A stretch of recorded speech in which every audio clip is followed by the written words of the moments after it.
Season game. I'm going to go yes. It's all about being able to process information quickly, go out there and perform. When you do those things at a high rate, it allows you to play on schedule and also play on time. Also, I want to see, can he get out of the huddle? Can he use the shifts and motions and the snap count to his advantage? So, yes, Greeny, I do want to see Caleb Williams play in the preseason. Lewis, New Orleans, should the Saints start Tyler Shuck in their second preseason game? Absolutely. Look, when they put him in at the end of the first half to run the 2-minute drill, he looked like a veteran. Cool, calm, composed, made all the right decisions, distributed the football correctly. In the second half, he comes out, he throws a pick six on a speed out that he's late and behind on. Kellen Moore comes right back the next series, gets him outside the pocket on a boot play, he completes it, and then he hits this bomb, this 54-yarder, and he loved the way he responded. He's the most talented guy on the roster. Go ahead and start it. And then here's the big question, Peter. Should the Browns start Shedeur Sanders in their second preseason game? If Dillon Gabriel is healthy and ready to play, I think we need to see him. The Browns obviously believe in Dillon Gabriel and see something in Dillon Gabriel because every depth chart they've put out, Dillon Gabriel is still above Shedeur Sanders. Now, he's been injured, but there's a possibility he could play Saturday. We'll get updates throughout the week. But let's see what else is out there that the Browns are seeing that we have not, because I think objectively we all saw Shedeur Sanders, and he looked like he played the role pretty well, and yet he's fourth in the depth chart under Dillon Gabriel. So that preseason game will be against the Eagles, but the Browns and the Eagles are having these joint scrimmages, joint practices this week, and our Sal Palantonio, who was with us earlier, is back with us as he's covering those. We talked about the Eagles earlier. Let's talk about the Browns here. Sal, what are you hearing as you were there with them from the Browns about what we all thought was a very impressive preseason debut for Shedeur? Well, Michael, last night in South Philadelphia, I caught up with Browns head coach Kevin Stefanski. As everybody knows, Kevin Stefanski, his family, Wayne, PA. He went to St. Joe's Preps. He went to the University of Pennsylvania. He's a local guy. He took his coaching staff out to dinner at the 9th Street Market. Here's a photo of the coaching staff after dinner. And I think I texted him right in the middle of the cannoli serving at dessert because I texted him, I said, what did you think of Shedeur Sanders in his first preseason performance? And here was his text reply. Let's put it up on the screen. I want people to pay attention to two things that he says here. He did a good job operating, taking what's there, and made some plays with his feet to keep progressing, exclamation points. Two things there, very important, Michael. He did a good job operating. Translation, he looked in control. He did not turn the football over.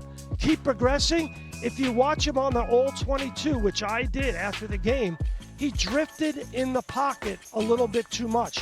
That's going to be natural in his first preseason game. And he was off target with some of his throws. But still, 14 of 23 and 2 touchdown passes, 106.8 passer rating.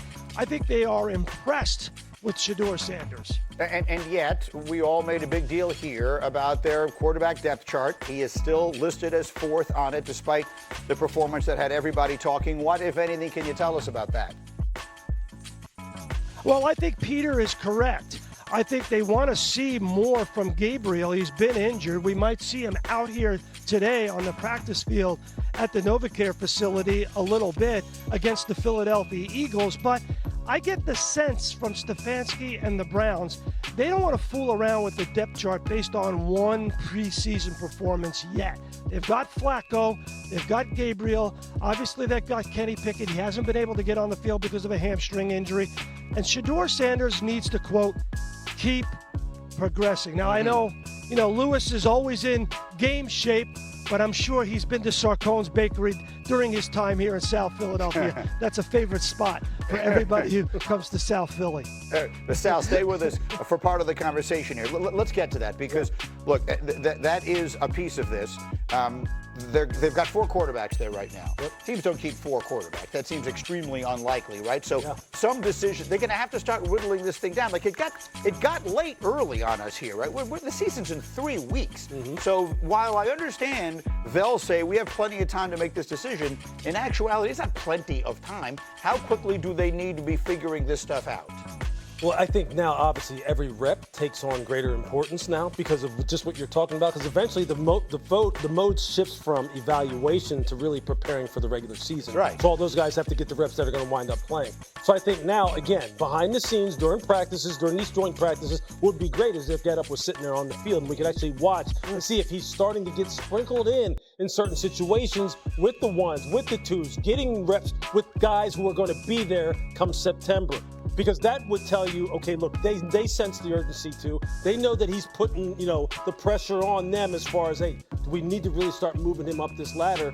Look, one game, you obviously maybe don't want to make a bunch of sweeping decisions off of one game, and it's on their mind. There's no doubt about it. To your point, that's why we have Sal there. He will be seeing all that live, and you'll see his coverage all day long through all the shows here on ESPN. But what can you tell us, Peter, about what they're thinking there? I think we all did flips over Friday night, and justifiably so. He was incredible. He looked great, and he led the team. And the swagger he had and the sideline reaction from both the star players and the backups was everything you'd want to see from a team leader. So we come in over the weekend and said, all right, Shedeur, he's in the mix. And yet, to a man, every source I speak to in Cleveland's like, all right, just slow down. Yes, he played well, but slow down. Like, let's not go overboard here, which to me tells me that there is some sort of hurdle or there is some sort of blockade here put in front of him in that QB1 role.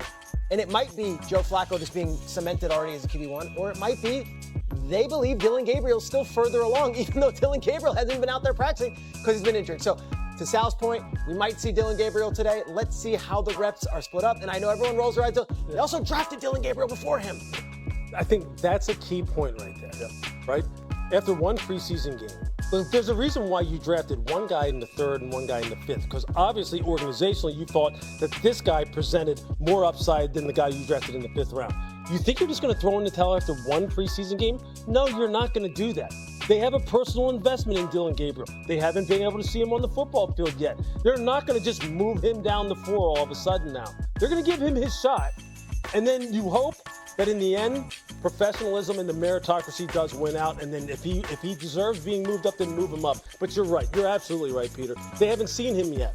So they're not going to knock him down yet, especially when they're the ones who picked him. So I would also add this. Because of how Shedeur played in his first preseason game, and Dillon Gabriel did not get out there to showcase his skill set, it puts more pressure on Dillon Gabriel now. No doubt. To now go out there and make sure that you don't mess it up. No and doubt. you allow Shedeur Sanders to now jump you on the depth chart. No doubt. And I'll say when it comes to Shedeur, some of the things that I really loved in that first preseason game, Greeny, his pocket awareness and just being calm at all times. You see that second touchdown throw.